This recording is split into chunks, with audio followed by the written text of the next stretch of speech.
মোৰ অনুভৱ শৰৎ, হে শৰৎ, হে শীতল, হে জোনা, হে নিয়ৰ। কোনে সজালে তোমাক সৃজন ফুলৰ মুকুতা কৰি? কোনে পিন্ধালে তোমাক প্ৰতিভাৰ ইমান মুকুল? মেঘমুক্ত আজি সুউচ্চ অম্বৰ, তুমি নীলাম্বৰ। ৰৌদ্ৰ যে প্ৰাণ প্ৰখৰ, উদ্দীপ্ত শৰৎ তুমি, সিদ্ধাৰ্থ মনোহৰ।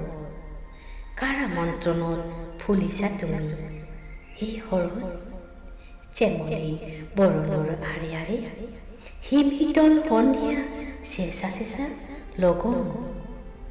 এয়া উমালৰ আকুল আতিথ্য, যেনি শাৰদীয় ধুনীয়া ঋতু বন্ধন, ঋতু মিলনৰ নিয়ৰৰ ভাজে ভাজে আহি শেৱালিৰ সুবাস বিচাৰি। কহুৱাৰ নৈ চাপৰিয়ৈ গোপনতে শৰৎ ফুলিছে আজি। আহিনৰ উজানি শাৰদীয় উদযাপনী। হে শৰৎ, কাৰ আমন্ত্ৰণত আজি সকলোতে আজি পৰিপূৰ্ণতাৰ চিনাকি বন। হে শৰৎ।